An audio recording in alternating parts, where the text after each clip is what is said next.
Hola, buenas noches, mis amigos, ¿cómo les va? ¿Cómo están? Bueno, vamos a empezar la clase. Me han puesto un buzo, pero hay que sacármelo. Eso es. Bueno, chicos, vamos a ver la clase nuevamente ahora de estadística. Bienvenidos, estamos los cuatrito. Y de alguna manera hoy voy a tratar de explicarles algunos aspectos que se nos han quedado sueltos y que la verdad en los deberes le estaba causando un poco de dificultad, ¿sí? Vamos a hablar de las medidas de dispersión y las absolutas y relativas. Sí, porque ese realmente son, la última vez hablamos de las medidas de tendencia central, ¿no? Las medidas, la media, la moda, la mediana, hablamos en la clase pasada brevemente, ¿sí? Y no nos detenemos en esa parte porque son realmente algo muy sencillo, ¿sí? Hablábamos de la moda, de un valor repetitivo o de un segmento o de una parte repetitiva dentro de un segmento de información, algo que se repite, ¿sí? Y claro, como la estadística se encarga de recolectar información y ello, nosotros no siempre dentro de la estadística se encuentra siempre, digamos, una sola opinión. La opinión no es la misma. ¿Qué pasa con esta opinión cuando no es la misma, por ejemplo? ¿Y por qué nos sirve hoy por hoy la media, no? Las opiniones de las personas son diversas. Algunos opinan en que sí, por ejemplo, y otros opinan en que no. Les digo, tomemos cerveza. Dicen, unos dirán sí, otros dirán no. Sí, yo no tomo cerveza. Yo sí tomo cerveza. A mí me gusta, me encanta, a otros no me gusta, ¿sí? Entonces, esas opiniones que se recogen en los cuadernos de observación no siempre tienen a ser las mismas. Entonces, lo que esto crea dentro de un estudio de investigación, por ejemplo, esto, lo que está creando es una matriz, por ejemplo, es un plano cartesiano, donde nosotros decimos cuál es el valor medio, ¿sí? ¿Cuál es la media de esto entre sí, no? Digamos que 10 personas opinaron que sí quieren cerveza. Y de ellas también había 8 personas que opinaron que no les gusta la cerveza, que no quieren cerveza con su cena. Total teníamos 18 personas, ¿sí? Entonces nosotros estos repartimos dentro de este plano cartesiano 1, 2, 3, 4, 5, 6, 7, 8, 18, ¿sí? Para saber de estos datos, nosotros la media, ¿no es cierto? Lo que hacemos es dividir el valor total dividido para el número de datos, 18, dividido para 2, mi media es 9. Es decir, en este valor de aquí, en esta que se llama la curva de la normal, que os voy a explicar, se encuentra el valor medio de 9 aquí, ¿sí? El valor 9 de aquí. Aquí está el valor medio, aquí lo represento y todo. Y todo lo que está para acá corresponden a los 10, a los 8, a la encuesta que yo hice, ¿sí? ¿Por qué se llama la curva de la normal? La curva de la normal se llama porque tiene una curvatura normal, ¿sí? Tiene una anchura normal. Se llama la curva de seno, la curva, le llaman otros, no recuerdo el nombre de otra categoría, ¿cómo la llaman? Y se llama esa curva así. Esta curva solamente es una representación de aquello de lo que nosotros queremos ver, cuán dispersa se encuentra la información, ¿sí? No quiero que se aprendan esta parte, no quiero que lo tomen a mal. De alguna manera es un poco difícil la estadística a momentos y esta parte de la curva de la normal es lo que a muchos estudiantes les vuelve locos, ¿sí? No quiero que lo tomen muy a la ligera, pero tampoco se olviden esta parte, ¿sí? La curva de la normal siempre va a constituirse en esta forma, ¿sí? Todos los libros la constituyen de esta forma. ¿Qué es lo que cambia? Los datos que tenemos acá abajo, ¿sí? Los datos que se constituyen. Para nuestro caso hemos encontrado que el valor de la media en nuestro caso es 9, ¿sí? ¿Y qué corresponde a 9? Quiere decir que para acá está 8, para acá está 7, 6, 5, 4, 3, 2, 1, y para acá está ¿qué? 10, 11, 12, 13, 14, hasta llegar a 18, ¿sí? ¿Qué es lo particular de la curva de la normal dentro de las medidas de dispersión? Que la curva de la normal, aunque fuera hasta términos infinitos, llega hasta el 30%, ¿ya? Esta curva nunca va a echarse, es decir, nunca va a copiar o nunca va a ser igual a la curva, a la curva del plano cartesiano. ¿Por qué nunca va a ser igual esa curva? Porque no existe una dispersión negativa, ni existe una dispersión que sea o salga fuera de rango, ¿me entienden? No puedo decir, ¿te gusta la cerveza? Sí. A ti, no. No puedo decir en las opiniones que recabé, entre les gusta la cerveza y no les gusta la cerveza, hay personas que dicen que sí les gusta son dos y a los que no les gusta son tres. No puedo decir yo a los que sí les gusta es menos uno, ¿sí? Es decir, nunca puedo empezar de cero, pero esta curva nunca va a llegar a toparse con este plano cartesiano, ¿sí? Y tampoco tengo valores negativos, ¿sí? Esas son las premisas que se tiene dentro de la curva de la normal. ¿Qué es la normal? La normal es la curva o la campana de Gauss, que me estaba olvidando. la curva de la normal es cómo se mide las medidas de dispersión. Una vez que hemos sabido que se construye a partir de esto, donde determinamos la media y establecemos una campanita de Gauss de esta manera, donde no se chocan estas dos curvas con el plano inferior, nosotros podemos establecer y decir cuál será el grado de dispersión entre los datos. ¿Qué quiere decir el grado de dispersión? Es decir, el grado de cómo se agrupan los datos, cómo están el resultado de las encuestas. Si aquí está la mitad, todo lo que se encuentra, aquí están datos, ¿no? Todo lo que está cerca a la media no se llama dispersión, pero todos esos datos que se encuentran por acá se llaman dispersión. Y con la dispersión nosotros medimos cuántos son de estos datos, cuántos son de estos datos y de estos datos que se encuentran a la mitad. Son 5, 4, 3, 2, 1. ¿Cuánto es la gente que se separó tanto de la media para opinar tan diferente? ¿Sí? ¿Cuál es el grado de dispersión? Es decir, ¿qué tan dispersos o qué tan lejanos del punto medio de lo que opinan todos, ¿sí? De lo que opinan todos, se encuentran fuera del procesamiento de información. No sé si hasta ahí me he hecho entender.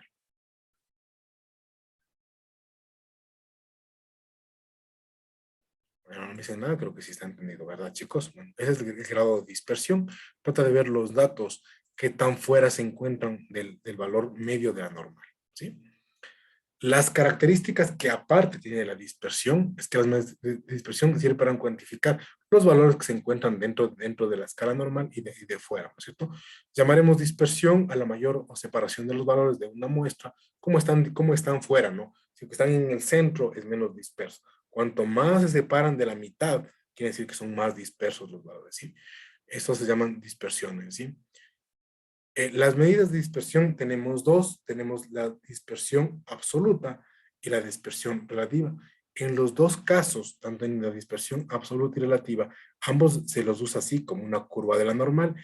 Miren, es cierto que en el un caso tiene una forma diferente de ser, ¿no? Y acá es una curvatura mucho más concéntrica, ¿sí? ¿Cuál es la diferencia entre la dispersión absoluta y la relativa? La primera es que como el recorrido, la desviación media, la varianza y la desviación típica que usan son para el análisis general. ¿Qué pasa con la dispersión absoluta? Normalmente no se la usa en estadística, ¿sí? ¿Por qué? Porque usa demasiados términos estadísticos, la desviación media, la varianza, la desviación típica. Entonces, realmente esto en estadística no se usa.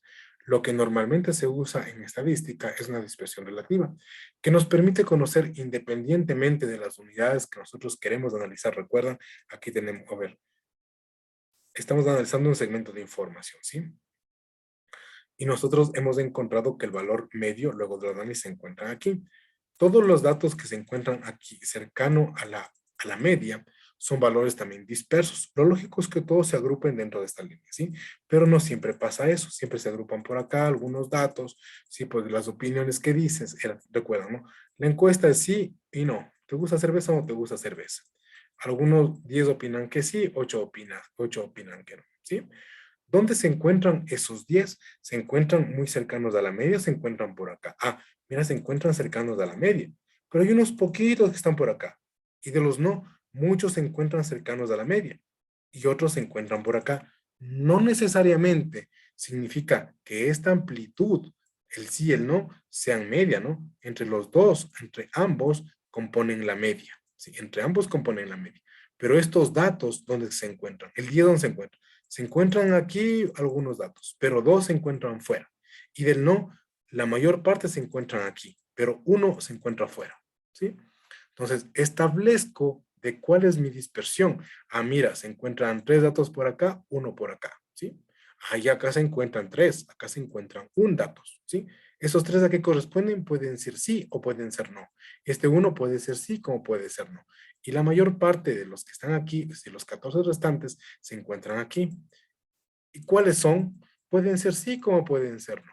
¿Sí? Entonces, realmente los datos o la variable categórica o lo que nos da la categoría no determina realmente si unos se van hacia el lado izquierdo o hacia el lado derecho. Depende mucho de la opinión que dan sobre las encuestas. ¿Sí?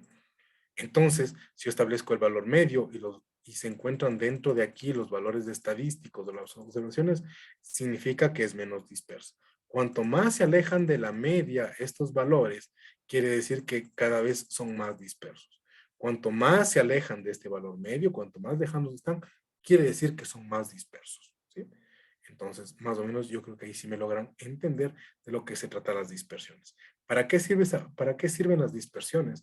Las dispersiones tienen un fin de ayudarnos a nosotros a entender cuál fue el grado de muestra, de la calidad de la muestra que tuvimos, ¿sí? Cuanto más cercanos a la media está la desviación estándar, quiere decir que nuestra muestra fue muy buena. La muestra fue representativa y nos dice que a nosotros que el estudio puede continuar. Pero si tenemos resultados por acá y muy pocos por aquí, muy poquitos, quiere decir que la muestra está mal tomada y lo que tenemos que hacer, es tratar de tomar otra muestra. ¿Por qué? Porque los resultados son realmente dispersos, no tienen nada que ver la una cosa con la otra, ¿sí? Para eso se usa, ese es el fin de usar las medidas de dispersión, ¿sí? La dispersión normalmente usa la media para poder compararlas, usa la varianza para saber el término de variación. Entre los dos se complementan, se crean esta curva y con eso nosotros podemos tomar decisiones, ¿sí? Decir si nuestra muestra vale o si nuestra muestra no vale, ¿sí? El valor de la dispersión realmente es un término muy importante dentro de los estudios estadísticos porque realmente nos determina cuál ha sido la calidad de la muestra. Cuanto más dispersa es una muestra, chicos, cuanto más dispersa es una muestra, muchísimo más sesgo tiene. Es decir, no va a representar realmente lo que nosotros queremos ver dentro del estudio estadístico, ¿sí? Entonces, si la dispersión nos da muy fuera, es mejor abandonar el estudio. Aunque hay gente que si lo hace, lo sigue haciendo y demuestra que realmente el estudio, la hipótesis no vale para nada. ¿Sí? Es decir, para que no hagan más estudios sobre eso, ¿sí? Entonces también las medidas de dispersión absolutas de alguna manera usan muchísimos más factores, como les decía, usan el rango recorrido, la desviación media, la estarotípica y la varianza. Sí, usan muchos más aspectos, en tanto que se vuelve mucho más compleja de calcular en términos de eficacia o de eficiencia, ¿no? Y las dispersiones relativas, en cambio, usan una fórmula, ¿sí? Usan una fórmula, toman normalmente la variación, la media, buscan un valor encontrado, multiplican por 100 y aquí tiene un valor, ¿sí? Normalmente se usa esta en estadística. ¿Qué tiene de malo de la de acá? ¿Por qué hablamos de un rango recorrido? Un rango recorrido, bueno, lo que yo les pasé la clase anterior, les di un ejemplo para que ustedes puedan hacer. ¿A qué se refiere un rango recorrido? Se refiere a la agrupación de datos similares, ¿sí? Por ejemplo, la estatura de 1,70 m, ¿no es cierto? Entre 1,68 m, por ejemplo, ¿sí? Entre 1,68 m y un metro 65, ¿no es cierto? Yo estoy usando intervalos de cuánto, de 5, intervalos de recorrido de cuánto, de 5, ¿no es cierto? La diferencia, perdón, de 3, perdón, me acabo de sumar mal. Siguiente 3, 70 menos 8 da 3, 68 menos 5 da 3, ¿sí? La diferencia. Estoy usando recorridos para medir esta parte, ¿sí? La desviación media realmente toma a la media, es decir, al valor, al conjunto, ¿no es cierto? La media no es igual que la mediana, ¿sí? La media corresponde a la sumatoria total de los datos, ¿no es cierto? Me da 100 para el número de datos que tengo. Es decir, si tengo 20 datos, pongo para 20 datos. Sí, eso saca la media. La mediana, por su parte, corresponde al valor medio que tengo dentro de un conjunto de datos. Es decir, tengo un conjunto de datos que van de 1 a 10, por ejemplo, ¿sí? De 1 a 10, aquí tengo el 5, quiere decir que 5 es mi media, mi mediano, mi mediano. Y la media, en cambio, será la sumatoria de 1 a 5 dividido para 10, que me da 1, ¿sí? Ese corresponde a la media y la mediana, ¿sí? Más o menos, así es como se trabaja para medir si es que el estudio tiene que avanzar o hay que dejarlo, ¿sí? Las medidas de dispersión nos informan sobre cuánto se alejan del centro de los valores de distribución, que ya les expliqué. Son medidas que se toman para tener posibilidad de establecer comparaciones entre diferentes muestras, lo que les decía, las muestras hay que tratar de medirlas. Entonces, normalmente en términos estadísticos se hace una dispersión por cada muestra que se toma.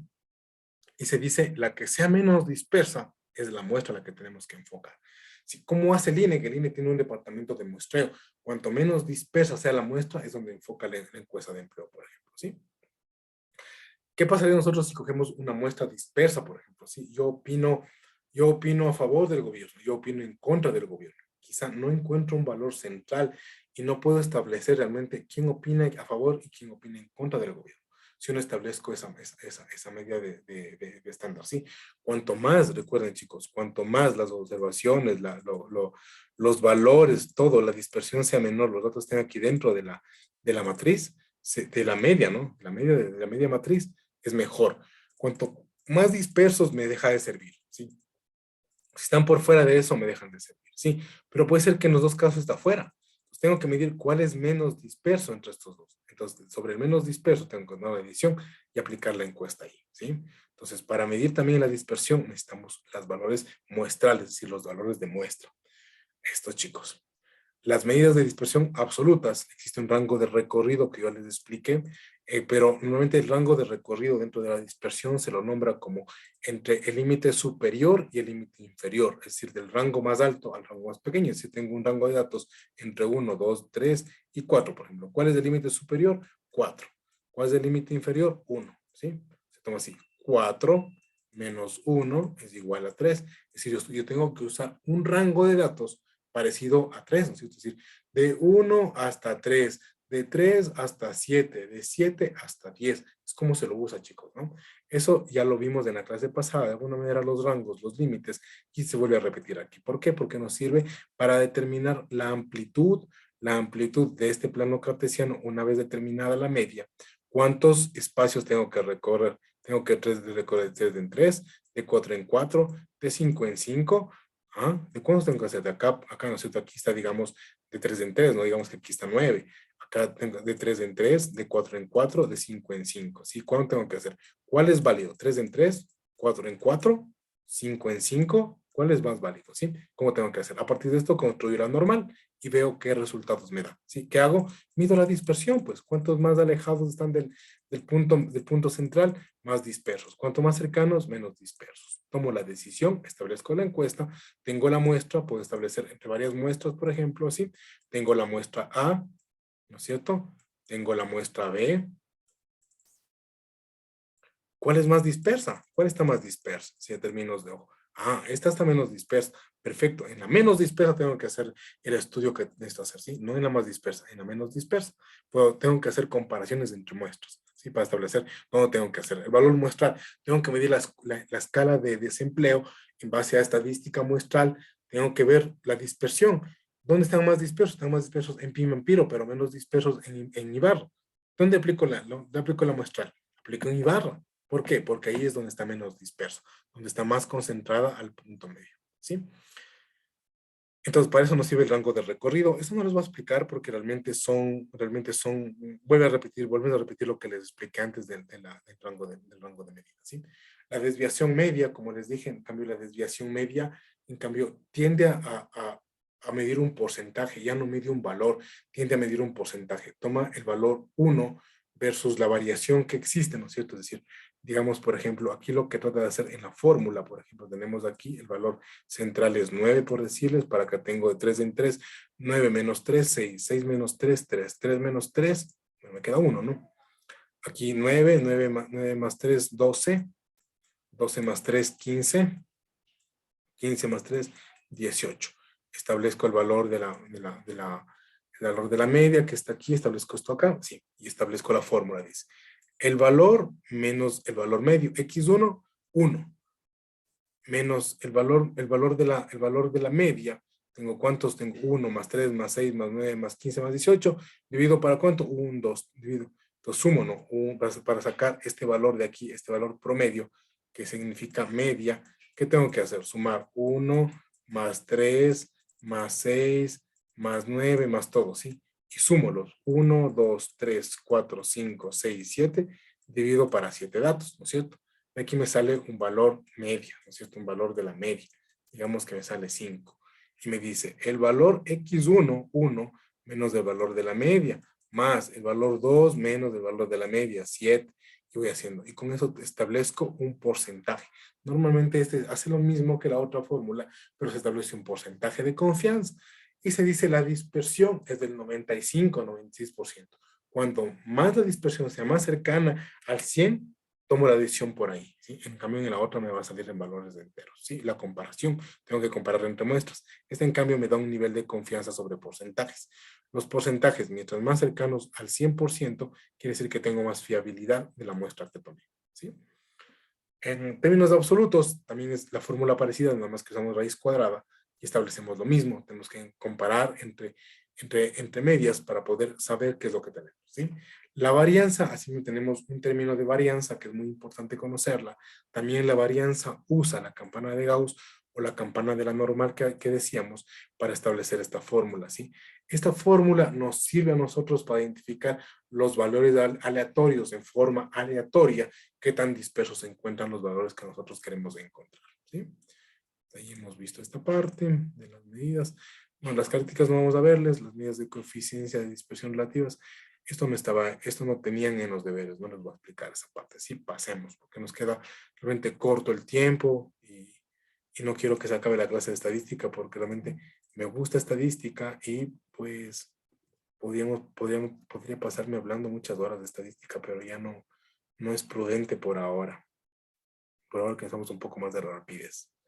Necesitamos un poco más de rapidez y lo que les quería explicar era un poco de probabilidades. ¿Sí? Probabilidad. Vamos por probabilidades, chicos. Probabilidades, ¿sí? Las probabilidades, no solamente las probabilidades tienden a darse en términos teóricos. Las probabilidades tienden a darse y se miden de alguna manera en términos estadísticos, ¿sí? Una probabilidad, la característica neta de una probabilidad, o la característica más común de una probabilidad, normalmente viene dada. Disculpen un segundo, chicos.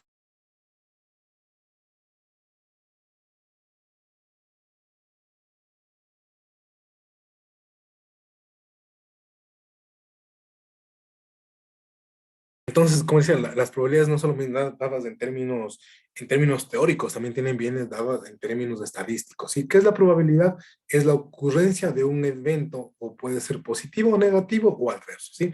De aquí que nace la probabilidad de que un riesgo se dé o no se dé. ¿Sí? Las probabilidades normalmente se dan por medio de modelos probabilísticos o determinísticos. ¿Sí?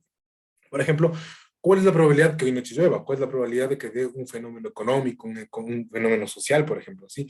Un fenómeno cultural, de que haya una protesta, de que me gane la lotería, de que saquen el blackjack, gane puntos. ¿Cuál es la probabilidad, no?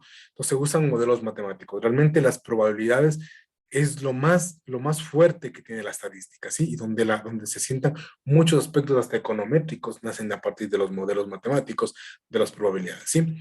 Existen modelos determinísticos que a partir de modelos matemáticos nos ayudan a predecir un fenómeno, nos ayudan a establecer un fenómeno.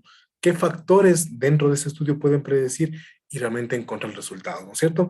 Yo me quiero poner una panadería mañana, el día de mañana. ¿Qué tan probable es que me vaya bien? Entonces, tengo diferentes factores probabilísticos dentro del resultado, perdón. Puede ser que me vaya bien o me vaya mal. ¿Cuáles tengo las posibilidades de que me vaya bien o me vaya mal?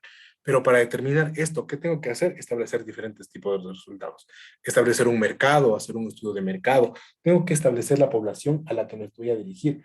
Tengo que proponer el precio que va a tener mi producto, mi bien o servicio, y a partir de eso, de esos aspectos determinísticos, determinar si realmente la probabilidad de éxito va o no va, ¿no es cierto? Tengo aspectos básicos que me ayudan a determinar. En cambio, probabilísticos, ya usamos probabilidades, ¿no? Usamos porcentajes, usamos ya un poco más de fenómenos que se pueden dar y no se pueden controlar. ¿Qué pasaría si, por ejemplo, mañana me pongo a la panadería y nadie me compra pasteles, solo me compran pan? ¿Qué pasaría si dentro de mi panadería nunca entran ni siquiera los moscos a comprarme? ¿Qué pasaría? Sí, en términos probabilísticos, ¿no? Tenemos dos tipos. Y la probabilidad clásica. Matemáticamente la probabilidad clásica se define como la probabilidad. ¿Cuál es la probabilidad P o la probabilidad de P? Viene de probabilidad de que un evento A se dé o un evento AN se dé. Para eso nosotros tenemos este cuadro, que es una simple división sobre la cual nosotros podemos establecer, por ejemplo, un modelo de riesgo. La probabilidad de que el evento A, digamos, por ejemplo, que es que llueva hoy día, ¿sí? Que llueva. ¿Qué resultados tengo? Puede ser que sí llueva o puede ser que no llueva, ¿sí? Entonces yo establezco, ¿no? La probabilidad de qué? De que llueva, ¿sí? De que llueva. es igual a qué? Al evento, ¿no es cierto? Al número total de eventos, ¿no es cierto? ¿Cuál es el número total de eventos? Puede ser que llueva o no llueva, ¿no es cierto? Tengo dos eventos. ¿Sobre cuántos? ¿Sobre qué evento? La probabilidad que llueva. 1. 2 dividido para 1 a 0,50. Multiplicado por 100 me da un 50%. Es decir, que hoy puede ser que llueva probablemente en un 50%. ¿Les quedó claro, chicos? Díganme que sí. No les quedó claro porque no me dicen nada. La probabilidad clásica o la probabilidad más fácil que existe se la da en base a, por ejemplo, a probabilidad, ¿no? A una probabilidad, a dos probabilidades, a tres probabilidades, por ejemplo. Si pongamos otro ejemplo, ¿sí? Pongamos otro ejemplo.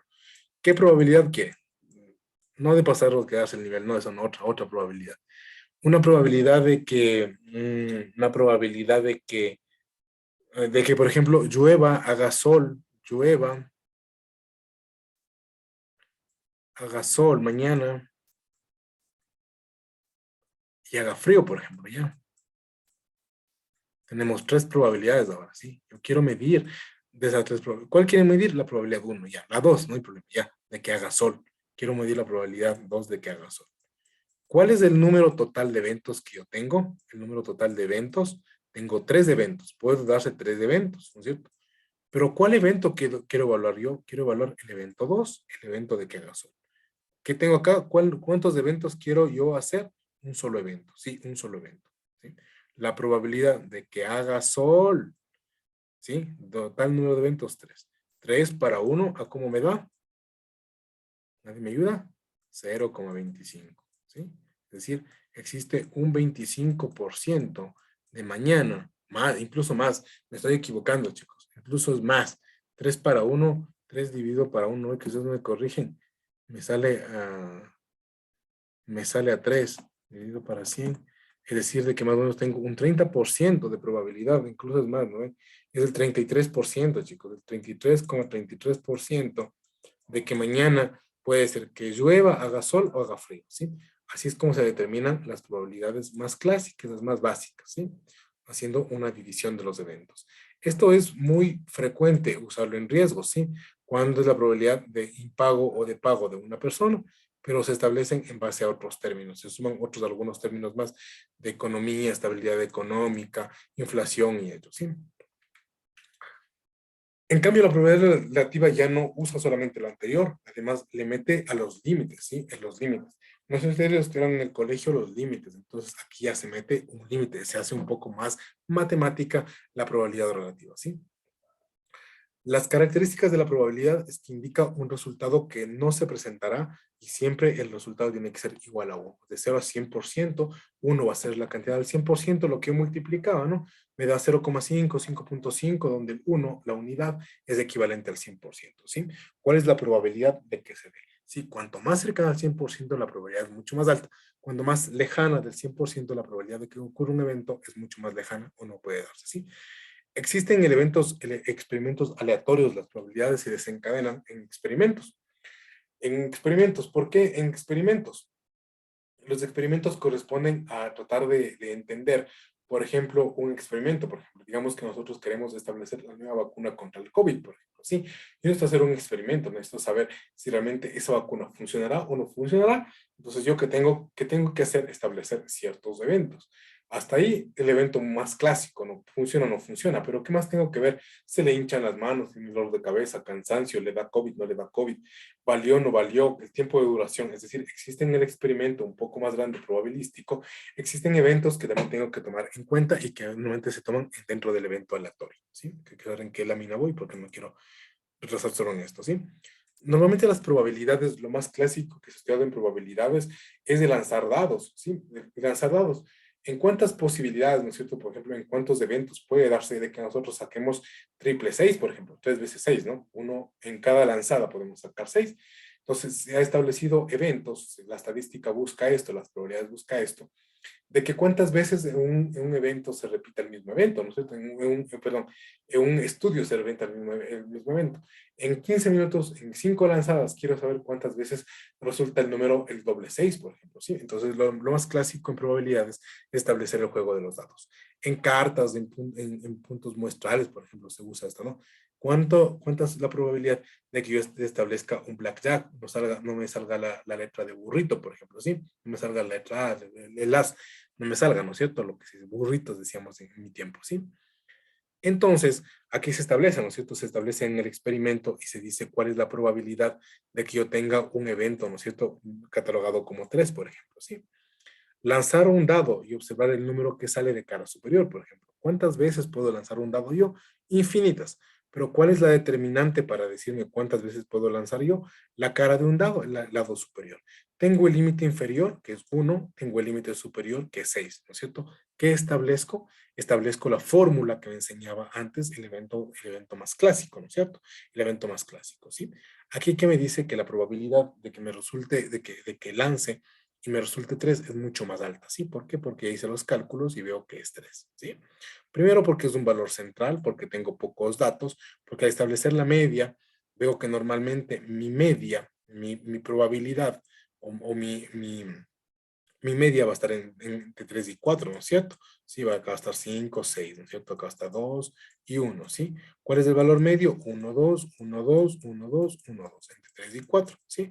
Entonces, ¿qué establezco? Que quizás sea 3, el valor más probable que me salga muchas veces, ¿sí? Es así como se hace el juego de estadística. Ejercicios que nos sirven para todos los días, ¿sí? Entonces, establecemos de esa manera un término de experimento, ¿sí? Entonces, en experimento en este caso nos ha dado 3. Listo, chicos, esto con estadística. Por ejemplo, lanzamos una moneda, por ejemplo, ¿sí? ¿Cuántas veces puede ser que me salga cara? ¿Cuántas veces me puede ser que me salga cruz? En un evento dado entre simultáneamente 4 veces, por ejemplo, ¿sí? Te salió 2 veces cara, 2 veces cruz. En un evento solo, mandando, por ejemplo, al aire la moneda, ¿cuántas veces tengo cara? ¿Cuántas veces tengo cruz? Quizá una, ¿no? Depende mucho de cuántas veces me salga cara. Depende mucho me salga cara. Depende mucho de cuántos yo eventos haga. Si yo lanzo una sola vez la moneda al aire, por ejemplo, ¿cuántas veces me saldrá cara? Quizá puede ser que me salga una, o puede ser que no me salga ninguna, por ejemplo, si tengo una probabilidad de 50%, ¿sí? Entonces, si tengo más eventos, pues la probabilidad va a ser mucho más alta, ¿sí?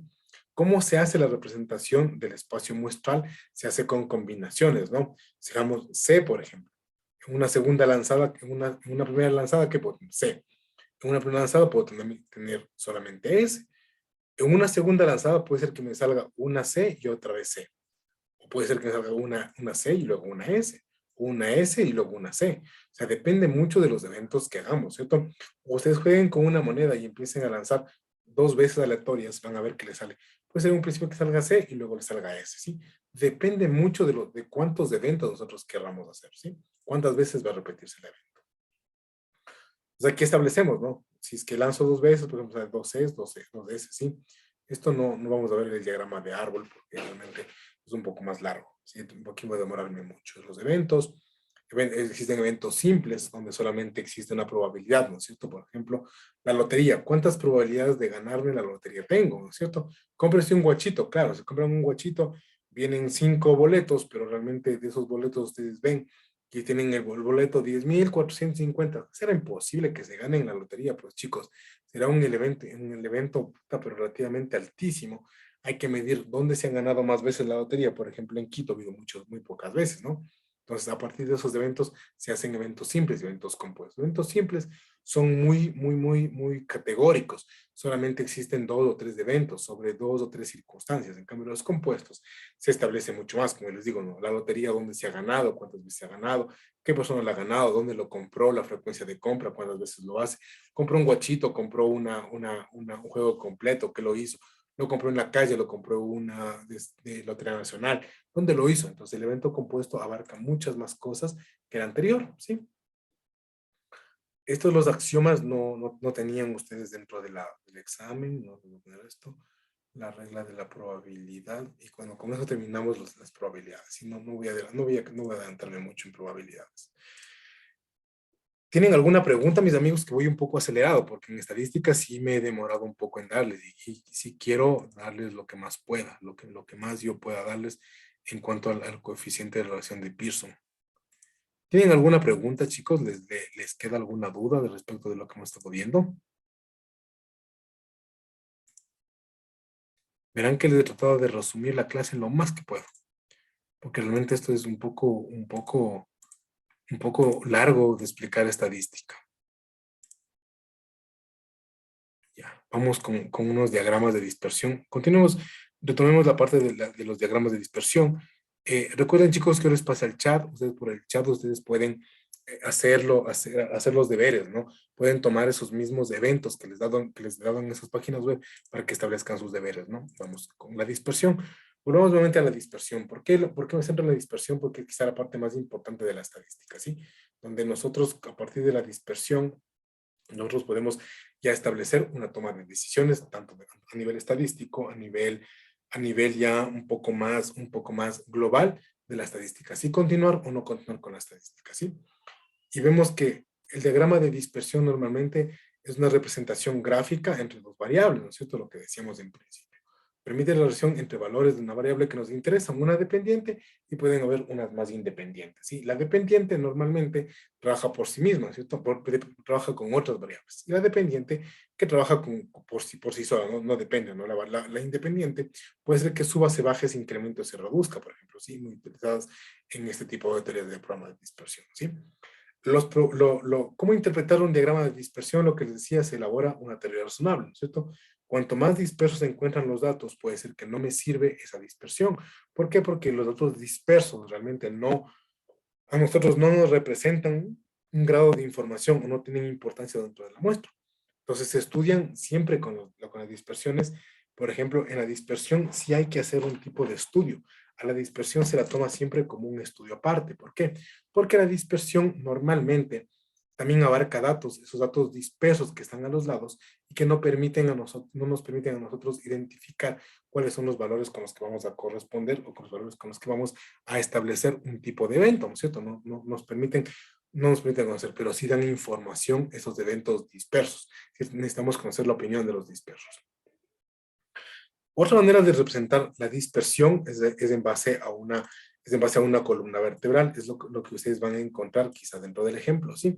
Se establece un valor de columna vertebral, un valor medio, se establece, y todo lo que esté más cercano a este valor medio quiere decir que no son valores dispersos, pero ¿qué pasaría con los que están por fuera? Que son normalmente eventos pequeñitos, quiere decir que son valores dispersos. ¿Dónde se aplica la encuesta? Se aplica el muestreo a estos valores que no se encuentran tan dispersos, se encuentran más a la mitad. ¿Se hace estudios para estos dispersos? Sí. ¿Se hacen estudios separados? ¿Bajo qué concepción? Bajo la misma concepción, bajo el mismo criterio o estructura muestral o cuestionario muestral que se hizo a la muestra, ¿sí? Se les aplica a ellos el mismo cuestionario muestral y se hace un estudio aparte, sí. Se hace 3 estudios diferentes de lo que tuve como dispersión, de los dos valores más dispersos y de los valores que tengo centrales. Y se establece un tipo de estudio, se dice, ¿qué piensan ellos, qué piensan ellos y qué piensan ellos? ¿Sí? ¿Existe una conjunción entre ese pensamiento? Sí. ¿Tienen necesidad todos de carreteras? Entonces establece unas prioridades sobre ello y se ayuda a tomar decisiones. Para eso sirve la estadística y la dispersión nos sirve para eso, para ayudar a tomar decisiones. Los dispersos sí tienen que ser evaluados en algún momento, en algún momento de la estadística. ¿Para qué? Para conocer su injerencia dentro de la estadística. Saber cómo ellos están actuando, saber cómo ellos actúan dentro del muestreo o cómo están haciendo ellos cómo están haciendo ellos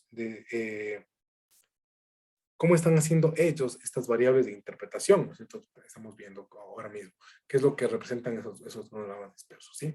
Y dentro de la dispersión existen un montón de correlaciones, ¿cierto? Un montón de dispersiones. Puede ser una positiva, puede ser una negativa. ¿Por qué es positiva? Porque normalmente esta es creciente hacia su mano derecha.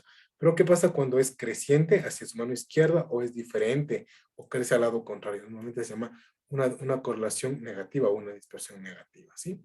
Antes se las nombra así. Entonces hay que tratar de ver siempre. Lo más típico, normalmente lo más típico, lo que hasta ahora yo he visto en estadística, es que se hagan correlaciones positivas. Alguna vez sí encontramos una correlación negativa en ese sentido, ¿Por qué? Porque hicimos un estudio en una escuela rural, donde se les preguntaba en comparación a la escuela, a la escuelita de la ciudad, si ellos serían capaces de ir a la universidad o qué querían estudiar en la universidad. Entonces veíamos que en el campo, por ejemplo, la gente lo que no quería es estudiar, lo que quería es pronto trabajar, acabar la escuela y tener un trabajo, por ejemplo, ¿sí? En cambio, en la escuela tenían el sueño de ir al colegio, a la universidad.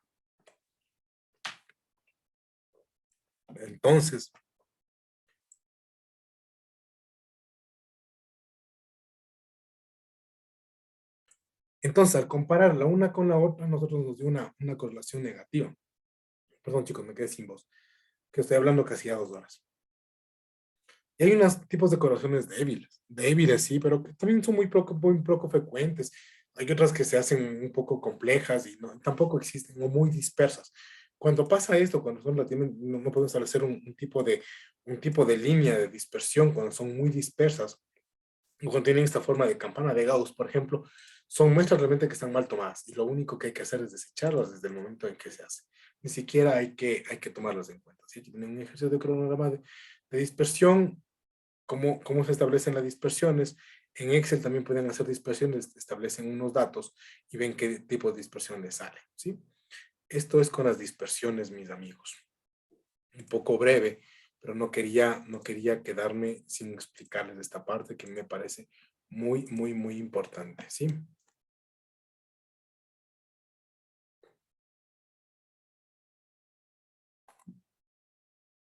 Vamos a explicar un poco de regresión lineal, ¿sí? Verán, regresión lineal, ¿ya? Una vez que nosotros hemos determinado, realmente, nosotros hemos determinado los aspectos de la dispersión y la parte estadística. Bueno, ¿tienen alguna pregunta de los deberes, chicos? ¿Les queda alguna pregunta en los deberes? ¿Algo que no hayan entendido? ¿Algo que no les quede claro? Hoy es el momento, por favor. Desde la última clase debemos haber hecho un repaso. No creo que vamos a alcanzar, pero trato de explicarles lo que más puedo en términos de que ya se nos quedó corto el tiempo, mis amigos. Realmente traté de hacer una clase un poco más corta, pero la estadística realmente es muy amplia para poder entender. ¿Ustedes tienen alguna pregunta? ¿Quieren hacerme conocer algo, por favor?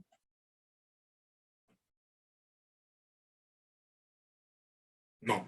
De acuerdo, chicos. Una vez que hemos establecido nosotros los temas de dispersión, lo siguiente que tenemos son las pruebas o la regresión lineal. La regresión lineal normalmente, chicos, se usa y es muy útil cuando nosotros hacemos regresión lineal, normalmente es muy útil cuando se hace, por ejemplo, proyecciones de demanda, por ejemplo, ¿sí?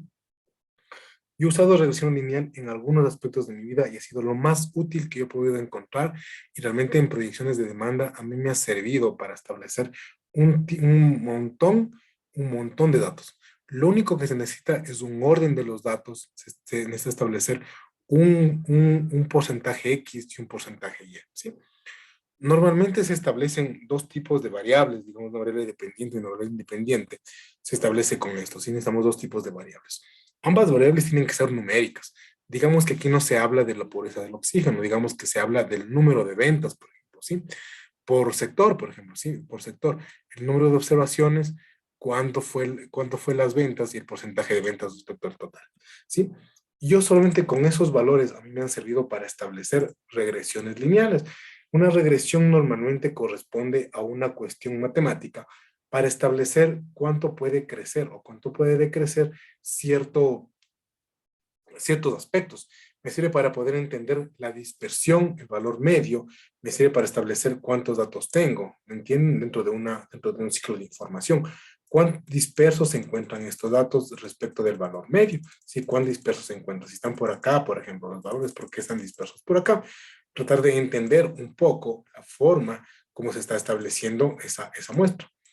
Nosotros cuando hacemos regresión lineal nos dan esta fórmula, que parece una fórmula, pero chuta, que es imposible de hacerla, ¿sí? Es un modelo de regresión simple. Yo he usado modelos de regresión simple, me han servido mucho para hacer proyecciones de demanda, ¿sí? Esto me sirve tanto con una, como diciendo, con una variable dependiente y con otra independiente, sirve para hacerlo. Sí, es muy fácil de usarlo, realmente realmente la aplicación de la regresión simple, incluso hay modelos, ustedes pueden buscar modelos en internet que les establece, ¿sí? Normalmente la regresión lineal siempre tiene esta forma, siempre tiene estos datos, nos ayuda a hacer una estimación, una estimación simple de cómo será el crecimiento poblacional, cómo será el crecimiento de una población, el crecimiento de un producto, cómo estamos afianzando ese crecimiento, en base a qué estamos afianzando. Aquí se establecen otros factores de aquí, de la regresión siempre, se sacan otros factores de riesgo, se establece por qué no voy a crecer, por qué no puedo crecer, por qué puedo crecer más, por qué no puedo crecer menos, pues se establecen normalmente se establece otro tipo de, digamos, de estudios acompañados a la regresión lineal, ¿no? Eso sería, chicos, con regresión lineal, más o menos cómo se calcula, ¿sí? La linealidad, el aspecto de los datos, normalmente puede tener esto, puede parecerse a esto. Es no igualito, pero sí puede parecerse a momentos, ¿sí? La regresión lineal, quizá para mí, es uno de los aspectos más importantes que tiene la estadística. ¿Por qué? Porque con la regresión se puede hacer proyecciones de crecimiento poblacional, incluso hasta mediciones de venta. La homogeneidad dentro de esto no solamente se establece con la curvatura, con la que les decía, ¿sí? Con el establecer una línea media y saber qué se cruza por ahí y qué es lo que está más disperso y lo que está menos disperso. Por ejemplo, si estableciéramos por aquí, diríamos que la mayor cantidad de datos se encuentran dispersos. Nosotros, para establecer esta prueba de error o para establecer que esto sirve o no sirve, hay que establecer una prueba de homogeneidad, ¿sí? Esta prueba de error o de homogeneidad nos ayuda a establecer qué tan cercano del cero se encuentran nuestras pruebas. Cuanto más cercano al cero, quiere decir que la homogeneidad, es decir, los datos recolectados, sí se corresponden a ello. Normalmente suele darnos luego bueno, tenemos una homocedasticidad, ¿no es cierto? ¿Sí? Para establecer cuánta separación tienen, en cambio, cuánta separación tienen los datos integrados. Aquí tengo la media, mis datos integrados, y los datos, cuáles son la separación que tienen entre ellos, ¿sí? Aquí se establece otro tipo, ¿no? Un tipo cónico, por ejemplo, ¿sí? Se establece para saber cuál es la dispersión del último con el primer dato, pero dentro de la regresión lineal, sí, se establece. Existen múltiples formas, esto más bien es teórico, no me ha pasado todavía, una homocedasticidad, perdón que no pueda pronunciar. Lo que sí hemos tenido es observaciones de tipo diferente. ¿Por qué? Porque cuando tomamos la muestra, nosotros hicimos la muestra mal. La muestra, por tanto, nos dio un montón de observaciones que no tenían nada que ver con la regresión lineal. Entonces, sí pueden darse estos casos que estamos viendo aquí, de que no tiene nada que ver la regresión lineal, el crecimiento, respecto de las observaciones que nosotros hemos tenido. ¿Sí? Bueno, eso es como una normalidad. Bueno, existe una regresión lineal luego de la desviación y estándar o de la de estándar. Existe una de mínimos cuadrados, que es la que yo también he usado, ¿sí? Se usa la de mínimos cuadrados, que parecería que es una bestia, parecería que es una formulota, ¿no? Es la más simple que existe. Esta ustedes la pueden usar a partir de Word o Excel. Si buscan, perdón, de Excel, si ustedes buscan una regresión lineal a partir de mínimos cuadrados, por ejemplo, en Internet, la van a encontrar y nos va a servir de muchísimo para poder establecer un tipo de crecimiento, por ejemplo, ¿sí? Entonces hasta aquí hemos visto un poco de regresión lineal, lo que les quería explicar, y quizá quiero que se queden picados de algún momento. Ustedes me llamen y me digan, oye, profesor, hice esta regresión lineal, ¿qué te parece? ¿Sí? Para establecer esta regresión lineal, lo que lo hace, lo han hecho a partir de Excel. Yo no les recomiendo mucho usar el Excel, si no usen mucho Excel para estadística. ¿Por qué? Porque a veces puede resultar de que les resulte infructuoso. Si ustedes aplican esta connotación de crecimiento, por ejemplo, un crecimiento, quizá les resulta que la curva empieza a bajar, así, hacerse como loca, no. Tienen que tratar siempre de hacer regresiones lineales un poco adaptadas a la realidad del mercado, ¿sí? Porque esto quizá les resulta un crecimiento muy acelerado, ¿sí? Aquí tenemos, por ejemplo, con Static Graphics, por ejemplo, han hecho una regresión lineal y normalmente en los paquetes estadísticos ya nos da el resultado de la regresión lineal ingresando un poco de datos, ¿sí? Es por eso que mucha gente hoy ha estudiado estadística solamente para poder establecer modelos y establecer niveles de crecimiento poblacional y niveles de crecimiento a nivel también de los precios y de los productos que ellos mantienen, ¿sí? Existen muchas formas, muchas predicciones, linealidad. Aquí explicamos muchísimos más sobre los aspectos que estamos viendo ahora mismo, ¿sí?